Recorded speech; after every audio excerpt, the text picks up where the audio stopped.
34면 마태복음 21장 1절부터 제가 먼저 읽습니다.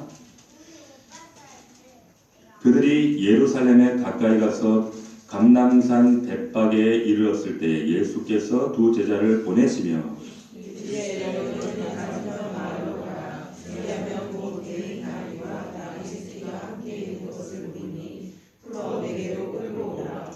만일 누가 무슨 말을 하거든 주가 쓰시겠다 하라. 그리하면 즉시 보내리라 하시니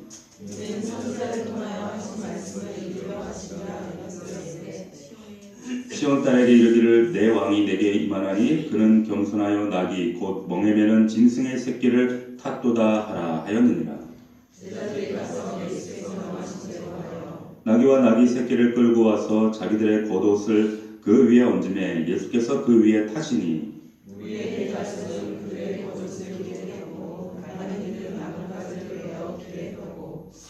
앞에서 가고 뒤에서 따르는 무리가 소리 높여 이르되 호산나 다윗의 자손이여 찬송하리로다. 주의 이름으로 오시는 이여 가장 높은 곳에서 호산나 하더라. 아멘. 십자가의 능력, 이와 같은 제목으로 하나님 말씀 은혜를 나누도록 하겠습니다. 앞서 말씀드린 대로 오늘은 종려주일입니다. 종려주일은 예수님께서 십자가에 죽으시기 위해서 예루살렘 성으로 입성하신 것을 기념하는 그런 날입니다. 남녀노소 불문하고 많은 사람들이 종려나무 가지를 흔들면서 예수님의 그 입성을 환영했던 날을 기념하면서 그렇게 종려주일이다 그렇게 부르고 있습니다. 예수님께서 33년을 이 땅 가운데 사셨지만 주님 생애 가운데 지금 오늘부터 시작해서 고난주간, 그 부활주일까지 이 한 주간이 그 사역의 가장 제일 중요한 사역이에요. 우리 신앙의 가장 본질적인 내용들이 함축되어 있는 주간이 바로 이 주간입니다. 주님의 그 일주일간의 행적을 우리가 다시 한번 돌아보면 이렇습니다. 월요일에는 예루살렘 성전에 들어가셔서 성전을 정화하세요. 타락한 종교 지도자들 그리고 교회를 빌미로 교회에서 자신의 유익과 이익을 위해서 장사하던 이 사람들을 싹 몰아내시고 그리고 교회를 성전을 다시 한번 정결하게 하시는 사건이 월요일날 있었어요. 또 화요일에는 마지막 세상 말세에 대한 얘기를 하십니다. 마지막 때에 이러한 일이 있을 것이다. 마태복음 22장 25장에 걸쳐서 중요한 말씀과 비유를 하셔요. 수요일에 우리가 잘 아는 죄 많은 향유 부은 여인, 주님 앞에 자신의 전 재산을 털어서 향유를 붓고 머리털로 주님의 발을 닦았던 사건, 이 사건을 기독교 역사가 전파되는 그날까지 마지막까지 이 사건을 전해야 한다 말씀하셨죠. 그리고 그날에 은 30에 가룟 유다가 예수님을 팔기로 작정합니다. 목요일에 겟세마네 동산에서 제자들과 함께 기도하시죠. 땀방울이 핏방울이 되도록 그 고통스러운 십자가를 주목할 때 예수님 자신도 너무 싫으신 거예요. 두려우신 거예요. 예. 그날 밤에 잡히셔서 제사장에게 가서 신문을 받습니다. 베드로가 그날 3번 부인하죠. 이게 목요일에 있었던 사건이었습니다. 금요일 아침에 제사장과 헤롯과 그리고 빌라도에게 신문을 받은 후에 십자가를 жил머지고 골고다 언덕으로 올라가십니다. 아까 보았던 영상에서처럼 그렇게 올라가셔서 우리나라 시간으로 오전 9시경에 십자가에 달리세요. 못 박히셔서 대개 48시간 한 3일가량 매달리는 것이 죄수들이 보통인데 6시간 만에 운명하십니다. 오후 3시에 그렇게 돌아가셨어요. 토요일에 무덤에 계셨고 그리고 주일 아침에 부활하셨습니다. 이것이 일주일간의 주님의 그 중요한 사건의 대략입니다. 오늘 우리가 읽었던 이 본문의 말씀, 예수님께서 종려주일, 나무가지를 흔드는 백성들 가운데로 정치적인 메시아, 로마 식민 치하에 있는 그 유대 백성들을 구원해 주실 것이다라고 이런 부푼 기대와 소망을 가지고 있는 그 백성들 가운데로 이제 들어가신 사건이 기록되어져 있었습니다. 이들 가운데 참으로 이런 새로운 왕에 대한 기대에 부풀어 있었어요. 자신들 이 식민치하에서 구원해 주실 왕이다. 이미 소문이 자자했잖아요. 죽은 자를 살리고 병든 자를 일으키고 문둥이를 고치고 이런 기적과 능력, 이런 왕이라면 야 우리가 믿고 맡겨볼 수 있겠다 이런 기대감, 새로운 왕에 대한 소망이 넘쳐나고 있었습니다. 이때가 6월절이었습니다. 그 당시에 학자들에 의하면 6월절 절기, 오늘날도 마찬가지지만 예루살렘 안에 200만 명의 가까운 사람들이 모여 있었어요. 이 6월절을 이 순례객들과 유대인들이. 그런데 예루살렘 안으로 예수가 들어온다라고 하는 소문이 파다했죠. 환영하고 술렁거리고 참 그런 분위기 가운데 예수님 지금 들어가시는 거예요. 그런데 모양새가 좀 걸쩍지근해요. 그렇죠? 보통 한 나라의 왕이 등극할 때, 뭐 일본의 황태자가 왕으로 등극할 때도 대단하지 않습니까? 그리고 트럼프가 미국의 대통령으로 취임할 때도 우리나라 돈으로 2천억을 들였대요. 전 세계 강요들을 초청하고 왕을 초청하고 대통령을 초청하고 그렇게 화려하고 아름다운 그것과는 달리 예수님이 들어오시는 모습은 조그만 나귀도 아니고 나귀 새끼를 타고 들어오신단 말이에요. 개선장군 어떤 정치적 그런 메시아를 기대했던 유대인들의 육신적인 관점을 보면 이건 아니에요. 아닙니다. 자, 우리의 관심을 끄는 것은 예수님께서 왜 굳이 이런 퍼포먼스를 행하시나, 왜 나귀를 타시나, 왜 굳이 이 나귀를 타고 입성하셔야 했나. 이 이유는 물론 겸손하셔서 자기를 낮추시기 위해서 그것도 맞습니다. 하지만 가장 중요한 것은 뭐냐면 500년 전에 약속하신 스가랴 선지자를 통한 말씀을, 예언의 말씀을 성취하시기 위함이에요. 오늘 우리가 읽었던 21장 5절의 말씀이, 이 마태가 기록하고 있는 21장 5절에 있는 이 말씀은 사실은 어디에 나오고 있는 말씀인가 하면 구약 성경 스가랴 9장 9절에 있는 말씀이에요. 그 9장 9절에 있는 말씀을 제가 그대로 옮겨서 읽어드립니다. 시온에 따라 크게 기뻐할지어다. 예루살렘에 따라 즐거이 부를지어다. 보라, 내 왕이 내게 임하시나니. 그는 공의로우시며 구원을 베푸시며 겸손하여서 나귀를 타시나니 나귀의 작은 것 곧 나귀 새끼니라. 나귀 새끼를 탄다고 무려 500년 전 스가랴의 입술을 통해서 하나님께서 예언하게 하셨어요. 스가랴는 왜 이런 예언을 하고 있을까요? 예수님 오시기 500년 전에.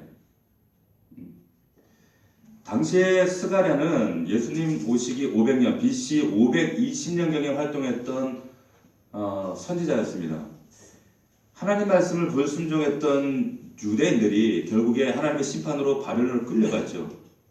도무지 소생할 기미가 보이지 않는 그 이스라엘이 기적적인 사건이 나타나요. 그게 뭐냐? 이후에 패권 국가로 등장했던 페르시아에 의해서, 고레스 왕에 의해서 이 포로들이 귀환할 수 있는 길이 열린 거예요.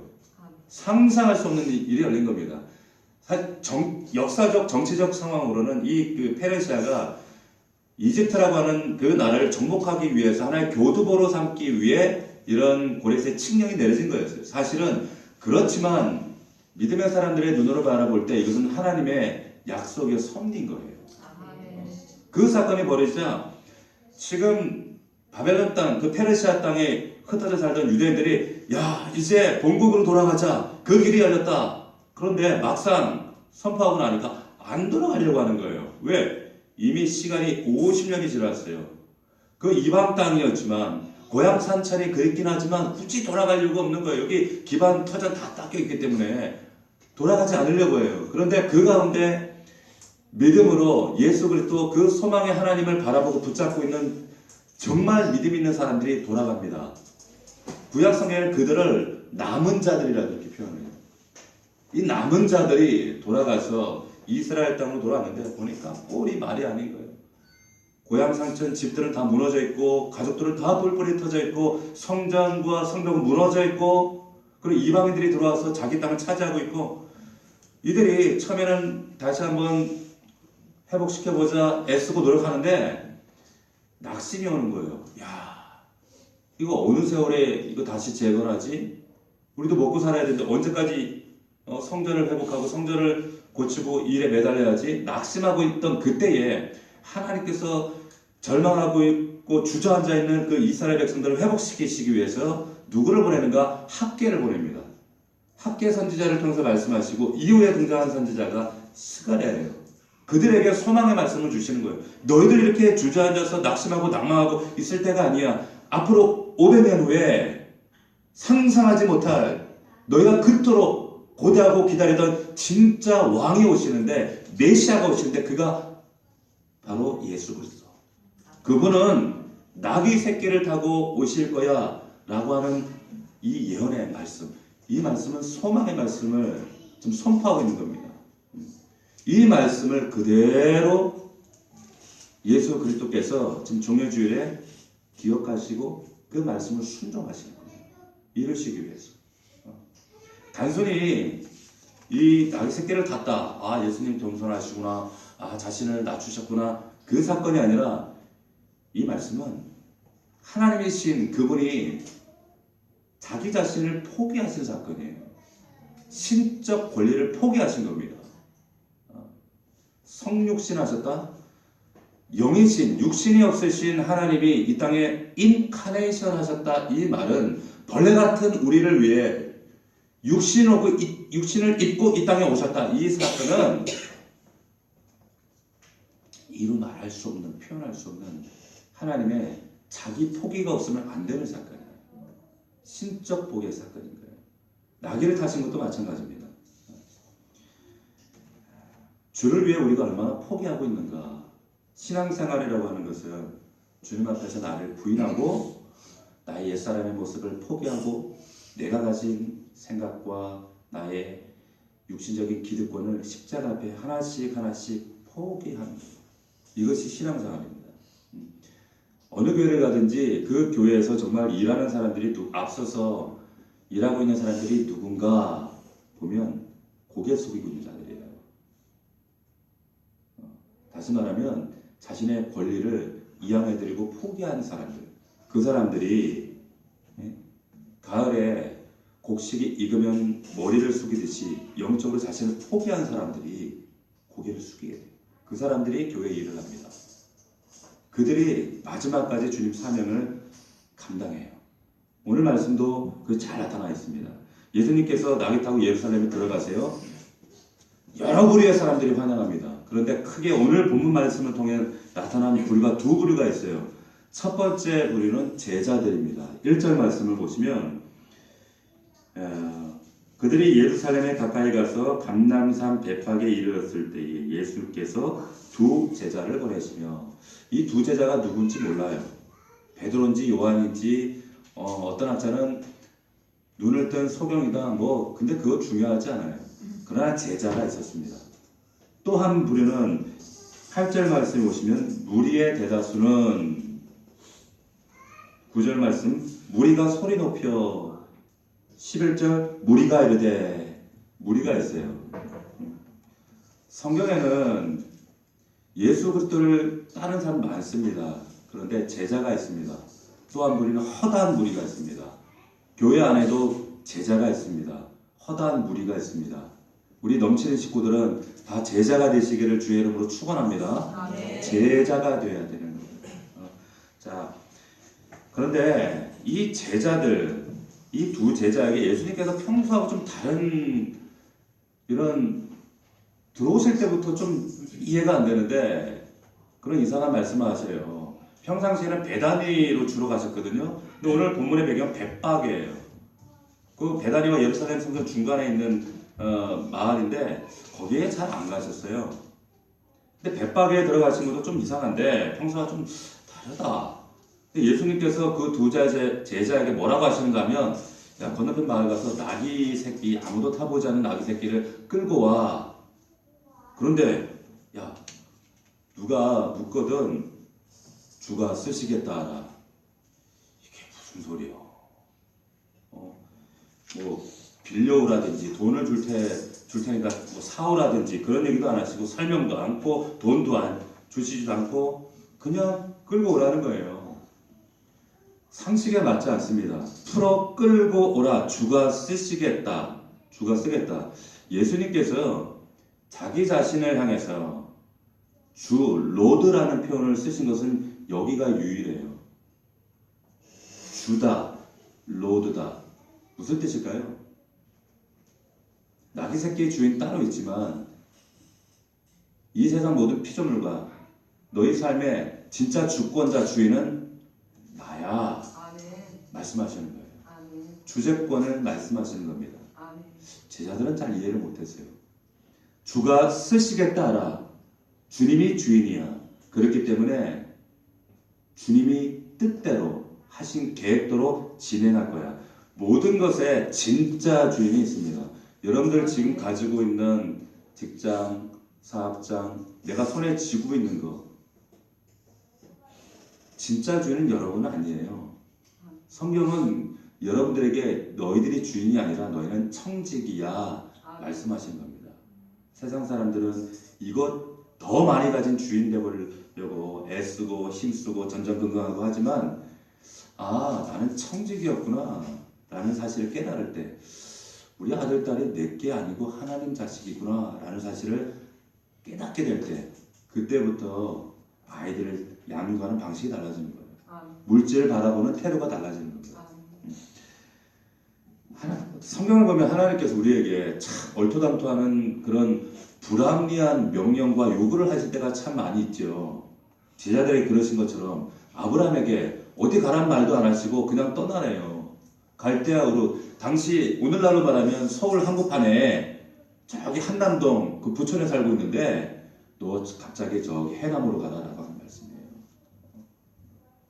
말도 안 되는 얘기를 하세요. 그런데 어디 가란 말씀도 안 하셨어요. 아브라함에게는 살던 고향 아버지 집을 떠나라. 떠나는 목적지라도 알려주셔야 할 텐데 일단 떠나라는 거예요. 불합리해요. 논리적이지 않아요. 합리적이지 않아요. 도무지. 그런데 아브라함이 순종합니다. 베세다 언덕에서 하나님께서 예수 그리스도께서 오병이어 기적을 하시죠. 제자들에게 야 얼토당토하는 불합리한 명령을 하세요. 저녁이 깜깜하오니까 사람들이 시장하잖아요. 깜깜하기 전에 먼 길을 온 사람들이 있으니까 빨리 돌려보내는 것이 그게 합리적인 겁니다. 빨리 돌려보내는 것이 그게 마땅한 이치인데 제자들에게 너희가 먹을 것을 줘라. 근데 이 말씀을 하시는 주님이 제자들 주머니 사정을 알까요? 모를까요? 아세요. 같이 다니는데 같이 먹고 자는데 뻔히 주머니 사정 알고 있습니다. 없는 거 아세요. 그런데 불합리한 요구를 아세요. 근데 제자들은 뭐에 홀린 듯이 순종합니다. 결과는 어떻게 됩니까? 기적이 나타나요. 불합리한 순종을 하는데 불합리한 기적이 나타나요. 이게 믿음의 삶을 살아가는 우리의 삶이 그렇다는 거예요. 우리가 하나님 사이즈 크기의 일들을 왜 경험하지 못할까? 그 순종을 우리가 계산할 때 합리적인 것을 계산하기 때문입니다. 순종이 없는 기적은요 절대 일어나지 않습니다. 우리가 기적이라고 하는 것은 비합리적인 거죠. 비이성적인 거죠. 그럼에도 불구하고 우리 삶에 우리 늘 기적을 바라잖아요. 우리 자식 저 꼴통 같은 저놈의 새끼가 좀 공부 좀 잘해가지고 좀 천재개벽해가지고 공부 좀 잘했으면 좋겠다. 지금 우리 사업장에 하나님이 정말 이 기적을 베푸셔서 정말 생각지도 못했던 그런 번창이 있었으면 좋겠다. 그런 기적을 바랍니다. 그런데 그 기적 자체는 합리적이지 않아요. 맞지 않죠. 그런데도 소망을 해요. 그런데 순종을 할 때는 합리적인 순종만 하려고 해요. 아니요. 합리적인 순종이 아니라 수지타산을 따집니다. 이기적인 계산을 합니다. 순종을 취사선택합니다. 할 수 있는 것만 해요. 이런 순종은 하나님이 기대하시는 순종이 아니에요. 순종이란 온전한 순종이란 그것이 합리적이든 합리적이지 않든 즉시로 반응하는 거예요. 자, 우리 3절 말씀을 한번 다시 보겠습니다. 3절 같이 읽어봅시다. 시작. 만일 누가 하거든 주가 쓰시겠다 그리하면 즉시 보내리라. 자, 누가 뭔 말을 하거든 주가 쓰시겠다 하라. 말도 안 되는 소리죠. 주가 쓰겠다? 주님이 주인이다? 하지만 주님이 우리 삶 가운데 개입하시면 이런 역사가 나타나요. 어떻게 반응합니까? 즉시 보내리라. 우리가 즉시 순종하면 기적은 즉시 나타나요. 우리 삶 가운데 하나님의 역사하심이 왜 즉시, 왜 가시적인, 왜 성경에 나타나는 이 뚜렷한 역사들이 내 삶 가운데는 이렇게 더디게만 나타나는가? 왜 그럴까요? 수지타산 계산기 두드리고 있기 때문에 그런 거예요. 비합리적, 비이성적일 만큼 예수님께서 나를 사랑하셨어요. 십자가가 합리적입니까? 합리적이지 않아요. 그런데 그 십자가를 왜 죽으러 들어가시는 거예요? 우리는 그 십자가 앞에 합리적으로 반응하는 사람들이 아니라고 하는 겁니다. 순종이 왜 어려운가? 아직 내가 그 십자가 앞에 내가 살아있어서 그렇습니다. 여러분, 하나님께서는 지금 이 나귀 새끼 한 마리 쓰는데도 500년 전 선지자 스가랴의 입술을 통해 예언하시고 철저하게 계획하셨어요. 이 나귀 새끼 한 마리에게도 하나님의 섭리와 계획이 있다는 거죠. 그렇다면 만물의 영장인 여러분이 나의 인생 가운데 하나님의 계획이 없겠는가? 그 계획을 우리가 신뢰한다면 그 계획을 통해 나를 통해 하나님이 일하시고 역사하신다면 왜 순종하지 못하겠습니까? 즉시 내가 순종하지 못하는 이유는 하나님의 섭리 계획이 아직 나에게는 멀게 느껴지는 거예요. 나귀 새끼를 향한 그 계획만큼도 여겨지지 않는 거예요. 이 하나님 수준의 기적이, 이 순종이 여러분에게 꼭 간증될 수 있기를 주의 이름으로 축원합니다. 아멘. 이게 제자예요. 이 사건이 이루어지는 게 제자라는 거예요. 아멘. 두 번째입니다. 제자 말고 또 한 무리가 있었죠. 허다한 무리들. 예수님 오신다고 정치적인 메시아, 로마의 식민치하에서 나를 구원하신 메시아, 종려나무를 흔들면서 열렬하게 환영했던 그 허다한 무리들, 이 무리들이 뭐라고 외치는가? 9절 말씀 보십시오. 9절 같이 한번 읽어봅시다. 시작. 앞에서 가고 뒤에서 따르는 무리가 소리 높여 이르되 호산나 다윗의 자손이여 찬송하리로다. 주의 이름으로 오시는 이여 가장 높은 곳에서 호산나 하더라. 호산나, 쉽게 얘기해서 호산나는 만세라는 뜻이에요. 만세. 이것은 헬라어, 원래 아람어로 나를 구원하소서 이런 뜻인데 헬라어 음역으로 호산나 라고 하는 뜻인데 나를 지금 구원하소서 이런 뜻입니다. 만세. 중국 사람들은 만세, 이게 만년 살라는 뜻이잖아요. 이게 좀 과장되어 있잖아요. 그러니까 중국 사람들은 좀 겸손하게 황제를 높여드릴 때 뭐라고 했어요? 천세, 천세, 천천세 이랬다고. 천년 살라는 거. 그것도 똑같이. 사람이 어떻게 천년 살아요? 근데 그런 의미야. 유대 백성들은 호산나! 당신이 진짜 왕입니다. 이런 뜻입니다. 자, 이렇게 열렬하게 마치 김정은이 환영하듯이 이렇게 열렬하게 환호했던 이들이 생각해 보십시오.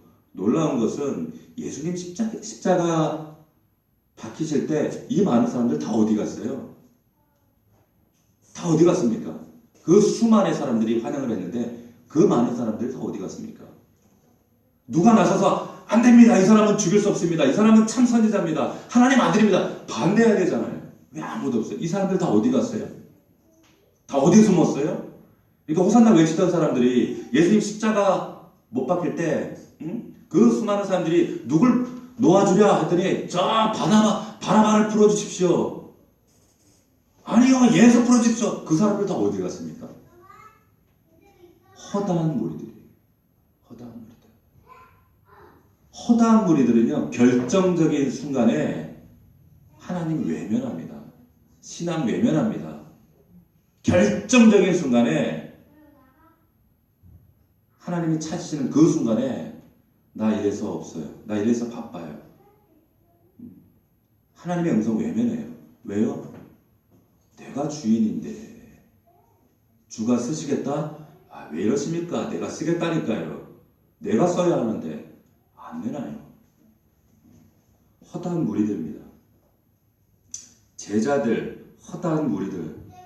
예수님은 마지막 때까지, 그리고 세상 끝날까지 결국에 제자들과 일하셨습니다.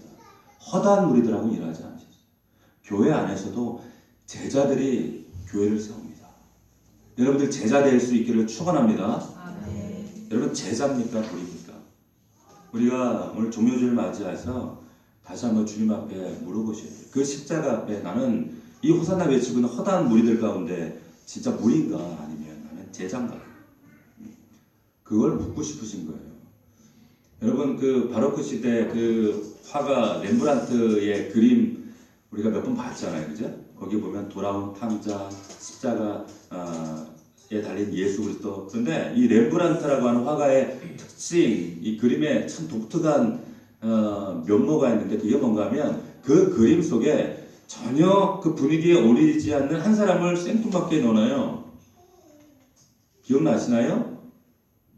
돌아온 탕자 그림에도 마찬가지고 그 그림에 항상 생뚱맞은 한 사람이 등장합니다. 그 사람이 누굴까요?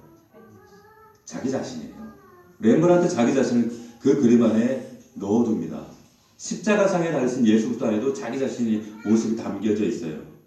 자, 예루살렘으로 입성하시는 예수님의 주변에 허다한 무리들과 제자들이 있었어요. 그 가운데 여러분들이 있어요. 여러분은 제자입니까? 허다한 무리들입니까?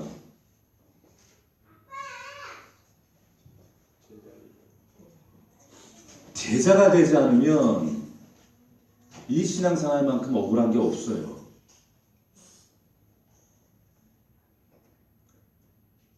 우리가 그 제자 되기 위해서 하나님 말씀 붙잡고 복상하고 양육하는 거예요.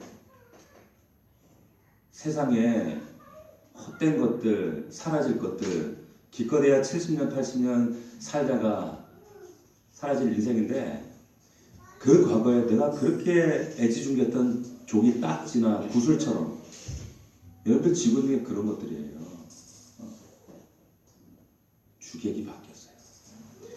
우리가 어떻게 제자가 될 수 있는가? 여러분 마태복음 10장 37절 한번 가봅시다. 마태복음 10장 37절 조금 부담스러운 이 말씀을 하시거든요. 예수님이 10장에 가면 37절 말씀 38절 말씀 같이 한번 합독해 봅시다. 시작. 아버지나 어머니를 나보다 더 사랑하는 자는 내게 합당하지 아니하고 아들이나 딸을 나보다 더 사랑하는 자도 내게 합당하지 아니하니요 또 자기 십자가를 지고 나를 따르지 않는 자도 내게 합당하지 아니하니라. 부담스러워. 우리 주님 진짜 부담스러운 말씀하시네요. 네? 그렇잖아요. 야, 나보다 더 사랑하는 건 아버지 어머니라도 그거는 합당 안 돼. 아들 딸도 안 돼. 너의 십자가 져야 돼. 이 말씀이 왜 나에게 부담스러울까? 십자가가 내 안에 온전히 경험되지 않아요. 않아서 그래요. 경험한 분량만큼 이 말씀이 어떤 말씀인지 알아요. 오해하지 마세요. 이 말씀 다 처자식 다 내 편가 치라 이 말 아니에요. 그 뜻이 아닙니다. 예수님께서 이 말씀을 하실 때 그 의도가 십자가의 의미를 설명하시기 위해서 이 말씀을 하신 거예요. 영적인 눈이 띄어야 됩니다. 창세기 22장에 보면 이 십자가 사건에 하나의 모형이 있죠. 뭐예요? 모리아산에 그 뒤늦게 낳은 아들을 어느 날 아브라함에게 하나님이 너 저 모리아산에 갖다 바쳐라. 제물로 드리라는 거예요. 번제로 그것도 사랑하는 아들을 배 가르고 창자 끄집어내고 피를 빼고 제사로 드리라는 거예요. 하나님 분명히 인신제사 하지 말라고 근데 이 하나님 좀 갑자기 하나님이 노망 드셨나? 아브라함이 그럴 수 있잖아요. 근데 이 제물로 바치라는 하나님 명령에 순종하는 아버지, 이 아버지 이거 참 믿을 만한 아버지 이삭 입장에서 볼 때 모리아산에 들어가서 이 어린 아들을 칼로 내리치려 하는 순간 하나님이 스톱! 알았어 네 마음 알았어 너의 진심을 알았어. 하나님이 스톱 안 하셨으면 아브라함 진짜 죽였어요. 그 아들 죽였을 거예요. 이게 십자가의 모형이에요. 그 아들을 데려가는 아브라함의 심정이 어땠을까요? 아브라함이 그만큼 하나님을 절대적으로 믿었다는 겁니다. 그래서 즉시 순종했어요. 이 자식도 하나님 것입니다. 하나님 겁니다. 당신이 로드입니다. 주입니다. 그런데 하나님이 야, 너 진짜다. 입을 싹 닫고 나 몰라라 하신 것이 아니라 그것이 통과될 때 비로소 가나안의 축복과 열국 아버지의 특권을 부여하세요. 믿으시길 축원합니다. 요 차이예요. 아들 먼저니 하나님 먼저니. 요 주객이 바뀌어지는 게 그렇게 어려워요. 하나님 사랑하는 게 먼저라는 거예요. 하나님이 무슨 이삭 고기가 잡수고 싶어서 이삭 고기를 뜯어 잡수고 싶어서 뭐 모리아산을 부르셨어요? 아니잖아요. 근데 우리는 하나님을 꼭 그렇게 해요. 하나님은 그렇게 곡해한다는 거예요. 예수님께서 우리에게 왜 그런 마태복음 10장에 이런 무리한 요구를 하실까? 왜 이런 사랑을 헌신을 요구하시는가? 답 간단합니다. 예수님께서 우리를 그렇게 사랑하셨기 때문이에요. 먼저 그만큼 사랑하셨기 때문에 어떤 사랑입니까? 십자가 사랑이에요. 예수 그리스도의 십자가 그 하나님의 사랑이 아니었으면 영원한 멸망에서 영원한 저주에서 영원한 그 지옥에서 완전히 사라질 수밖에 없는 죽을 수밖에 없는 고통당할 수밖에 없는 우리를 살리시러 그 아들 예수 그리스도를 십자가에 달려 죽이셨어요. 그 아들 고통스러워하는 그 아들 바라보는 아버지의 심정, 하나님 아버지의 마음, 그 심정, 속죄 제물이 대하는 그 예수 그리스도의 그 모습을 바라볼 때 그 마음 심정 여러분들 아세요? 그래서 여러분 지나간 탕자, 그 탕자를 바라볼 때 여러 가지 시선이 있었어요. 어떤 시선이 있었습니까? 아버지의 시선이 있었고 또 곧 잡혀 죽을 송아지의 시선이 있었고 또 하나의 시선은 큰아들의 시선이 있어요. 누가 제일 싫어했어요? 송아지가 제일 싫어했지. 와서 오면 죽어야 되니까. 그런데 또 싫어하는 사람이 있었어. 누가 싫어했어요? 큰아들이 싫어해요. 영적으로 철들었다는 것은 뭐냐? 아버지 심정을 이해하는 거예요. 그 아들을 왜 그렇게 동굴 밖에서 눈이 빠지게 기다리나? 그 십자가의 하나님, 그 십자가를 아들을 매달아 놓고 바라보시는 하나님의 마음이 어떠한가? 왜 하나님이 영혼을 살리기를 그렇게 기다리시고 찾으시는가? 그 하나님의 심정을 발견할 수 있는 저와 여러분들 얘기를 축원합니다.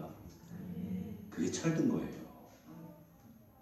어떤 분들이 그런 질문을 하셔요. 그렇다고 하나님이 창조주라면서 절대자라면서 그냥 너의 죄 용서해줄게 땅땅땅 이러면 되지. 굳이 예수님을 또 십자가에 매달아가지고 고통받게 하고 또 뭐 부활하게 하시고 그렇게 절차가 복잡하게 하셔가지고 이렇게 힘들게 하십니까? 이런 분들이 있어요. 실제로 그런 분들이 있습니다. 죄 없다 간단하게 선언하시면 될걸 무슨 절차가 이렇게 복잡합니까? 그런데 이 십자가를 설명하면서 어떤 프랑스의 가브리엘 마르셀이라고 하는 철학자가 아주 유명한 이야기를 했습니다. 어떤 얘기를 했는가 하면 어떤 부부가 있었어요. 근데 그 아내가 불륜을 저질렀습니다. 남편이 너무 착해요. 그런데 실수로 아내가 불륜을 저질렀어요. 그렇게 세월이 1년, 2년, 3년, 10년이 지나가는 동안 남편을 보면서 얼마나 죄책감이 들었겠어요. 남편이 너무 착한데 그 착한 남편을 볼 때마다 이 죄책감이, 자책감이 괴롭히는 거예요, 자신을. 결국 10년쯤 지나서 남편에게 고백해야겠다. 나 이렇게는 더 이상 못 살겠다. 괴롭다. 남편을 불러놓고 여보, 내가 10년 전에 정말 당신에게 해서는 안 될 큰 실수를 했어요. 내가 이런 일로 이러저러 차에서 불륜을 저질렀어요. 용서해줘요. 남편이 가만히 듣습니다. 남편이 용서해요. 알았어. 용서할게. 잊어버려? 자, 그런데 이 부인이 집을 나갔어요. 집을 뛰쳐나가요. 그리고는 남편이 왜 집 나가냐고 아내를 찾아왔더니 아내가 하는 이야기가 이 유명한 말이에요. 그 뭐냐? 당신의 행한 용서는 구역질이 나요. 값싼 용서는 필요 없어요. 그런 얘기가 있다는 거예요. 이 가브리엘 마르셀이라고 하는 이 철학자가 십자가의 용서를 이야기하면서 했던 얘기입니다. 값싼 용서는 용서가 아니에요. 고통이 없는 용서는 진짜 용서가 아닙니다. 회개가 왜 회개되어지지 못하는가? 거기에 너무 가치 없이 남발하기 때문에 그런 거예요. 하나님 뭐 죄 없는 걸로 하지 뭐. 그것이 아니라 그 안에 얼마나 큰 대가 지불이 있었는가. 그것이 어느 날 내 안에 부딪혀요. 저는 아까도 우리 함께 찬양을 하면서 마지막 우리 십자가 그 찬양을 하면서 계속 내 안에서 하나님 눈물이 흐르는 거예요. 나 같은 것 때문에 내가 달려 죽어야 하는 십자가였는데 이렇게 변덕 많고 이렇게 혈기 많고 이렇게 죄 안에 죄성이 가득하고 이런 나 같은 연약한 자를 위해서 하나님이 그 주님이 나를 위해 죽으셨다? 근데 그것이 슬픈 게 아니라 감사해요. 감격스러워요. 그 감격으로 맞이하는 게 부활주의잖아요. 여러분 예수님께서 이 십자가의 고통의 대가 아시죠? 예수님도 이 두려움 때문에 엉엉 우셨다고 히브리서 5장 7절에 이렇게 얘기를 합니다. 그는 육체에 계실 때 자기를 죽음에서 능히 구원하실 이에게 심한 통곡과 눈물로 간구와 소원을 올렸다. 여기 심한 통곡과 눈물이라는 표현이 뭐냐면 예수님이 엉엉엉 부르짖으면서 우셨다는 뜻이에요. 엉엉엉. 왜 우셨을까요? 무서워서? 그 잔인한 십자가의 형벌이 고통스러워서? 그게 아니라 그만큼 하나님과 내가 분리될 때 당해야 될 그 지옥의 고통, 그리고 내가 이걸 지지 않았을 때 지옥 형벌 가운데 떨어진 당신의 백성들, 영혼들 바라볼 때 그 영혼들 바라볼 때 너무 고통스러우신 거예요. 그 영혼들 바라보고 우신 거예요. 여러분, 대가 없는 용서는, 고통이 없는 용서는 용서가 아니에요. 예수님께서 마지막 지옥 갈 수밖에 없는 우리의 운명을 보시고 우신 겁니다. 그게 십자가 사건이에요. 우리를 지옥에서 건져낼 다른 방법이 없어요. 십자가 외에는 우리의 죄, 우리의 허물, 이 저주, 이 끊을 수 있는 방법은 세상에 그 어떤 것도 씻을 수 없어요. 해결할 수 없어요. 오직 예수 그리스도 십자가 외에는, 이 사람 외에는 방법이 없어요. 왜? 이것이 하나님 나라의 공의이기 때문에 그렇습니다. 예수님이 뻔히 아셨어요. 이 십자가의 고통이 얼마나 큰지.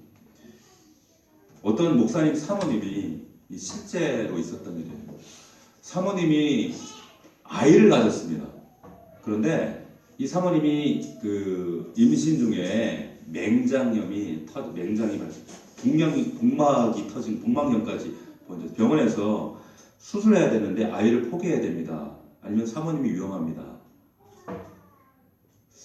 근데 아이를 포기할 수 없어요. 신앙 양심상 살아계신 하나님을 믿는 그리스도인으로 아이를 죽일 수 없어요. 포기할 수 없어요. 어떻게 했을까요? 마취 없이 수술을 하는 거예요.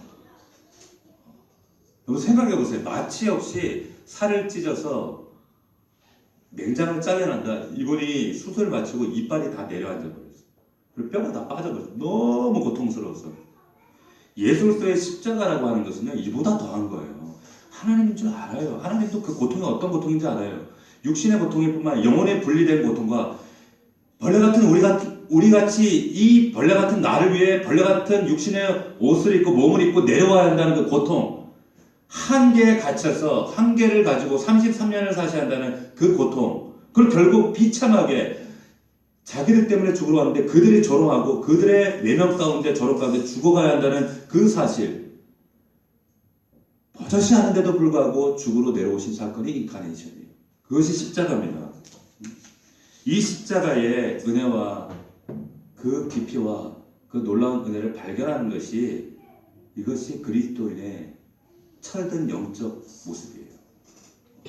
이것을 묵상하는 것이 오늘 종료절과 한 주간의 고난주간입니다. 부활주일입니다. 여러분, 십자가의 은혜가 여러분들에게 실상이 될 수 있기를 주의 이름으로 축원합니다. 예수님께서 왜 죽으셨습니까? 참 고마운 양반이네, 많이 아팠겠네. 아니에요. 여러분들이 달렸어야 할 십자가에 그분이 달리신 거예요. 내가 그리스도와 함께 십자가에 못 박혔나니 내가 박힌 거예요. 그런즉 이제는 내가 사는 것이 아니요 오직 내 안에 그리스도께서 사는 것이라. 이제 내가 육체 가운데 사는 것은 나를 사랑하사 나를 위하여 자기 자신을 버리신 하나님의 아들을 믿는 믿음 안에서 사는 것이라. 이게 누굽니까? 저와 여러분들이에요. 이 십자가를 자랑하고 이 십자가를 선포하는 사람들이 그리스도인들입니다. 이것이 경험된 분량만큼 우리가 하나님 앞에 신앙생활 바로 합니다. 바로 하는 거예요. 오늘 말씀 여러분들 잘 묵상하시고, 하나님 내 눈을 열어주십시오. 십자가를 보게 하십시오. 주가 쓰시겠다. 그럴 때 즉시 하나님 주의 주되심을 인정케 하시고 허다한 무리가 아니라 제자의 삶을 살기 원합니다. 이렇게 믿음으로 고백할 수 있는 저와 여러분들이 될 수 있기를 주의 이름으로 축원합니다. 우리 앞서 불렀던 찬양 있었죠? 십자가 십자가 그 위에. 이 찬양을 우리가 마지막 고백과 결단으로 진심으로 우리 신앙의 고백을 올려드렸으면 좋겠습니다. 하나님, 고난주간입니다. 십자가가 내 안에 깨달아지기 원합니다. 아직 말씀을 모르고 아직 하나님을 잘 몰라요. 하지만 이제 믿음의 첫발이고 각자의 믿음의 시작과 또 출발이 다 다양하지만 하나님, 내 안에 정말 하나님을 만나기 원합니다. 주님을 체험하기 원합니다. 살아계신 하나님을 만나기 원합니다. 왜 나에게 십자가가 필요했는지, 그 하나님은 왜 그렇게 나를 사랑하셨는지, 그 사랑 없이는 왜 내가 살아갈 수 없는 존재인지, 내 인생의 진짜 목적이 무엇입니까? 우리 이 찬양을 함께 고백하면서 주님 앞에 다시 한번 기도했으면 좋겠습니다. 십자가 십자가 십자가 그 위에 나 죽었네, 나 죽었네. 그 사랑 내 속에 강같이. 다시 한번 고백해볼게요. 십자가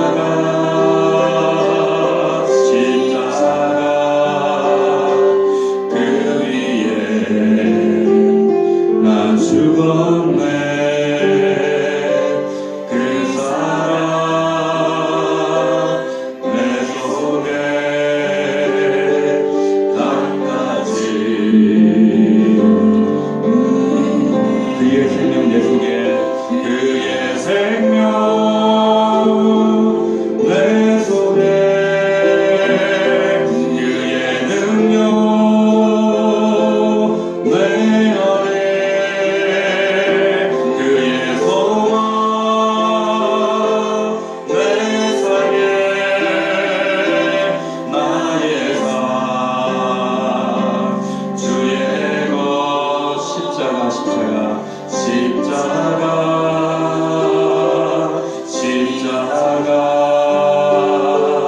그 위에 나 죽었네. 그 사랑 내 속에 강같이. 우리 다시 한번 고백할 때 진실하게 고백합시다. 십자가 그 위에 나 죽었네. 그 위에 나 죽었네. 나 죽었네. 정말 죽었습니까? 그 사랑 내 속에 강같이. 그의 생명 내 속에, 그의 생명 내 속에, 그의 능력 내 안에, 그의 소망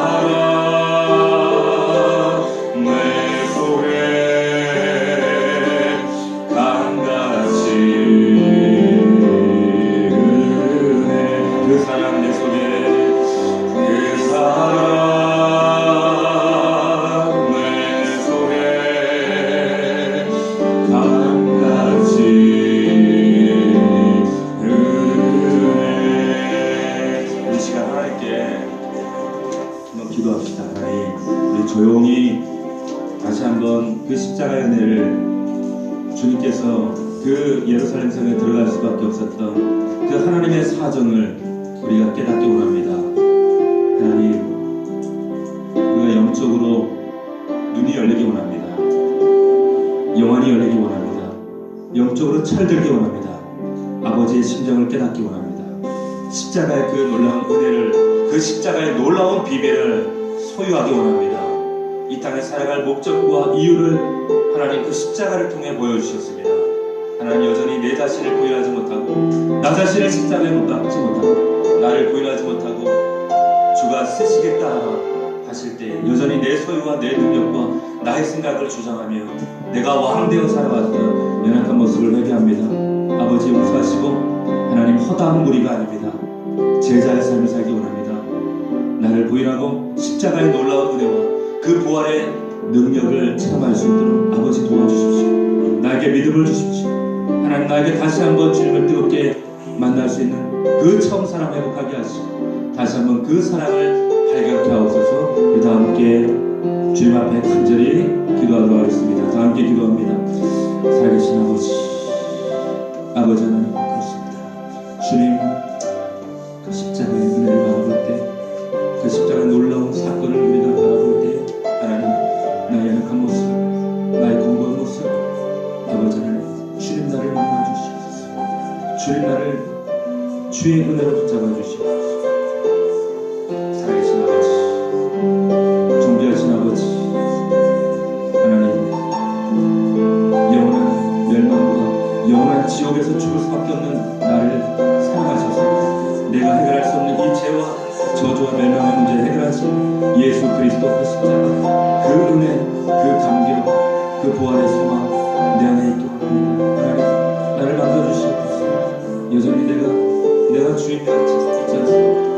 여전히 허다한 무리 가운데 하나님, 호산나 입술로 외치며 그 주님을 조롱하고 있지 않습니까? 그 십자가를 져야 하는 현장에서 나는 주님을 외면하고 있지 않습니까? 내게 허락하신 십자가를 하나님 내 편곁으로 두고 있지 않습니까? 아버지, 예수 그리스도의 십자가가 내 안에 생명이 되고 나의 경험이 되기 원합니다.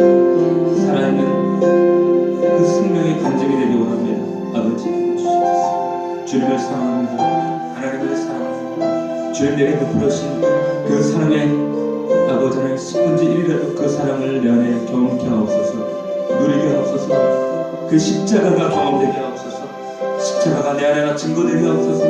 내 삶의 현장에서, 나의 가정에서 다시 한번 그 십자가의 의미를, 십자가의 능력을, 예수 그리스도의 그 고귀하신 보혈을 다시 한번 경험케 하옵소서.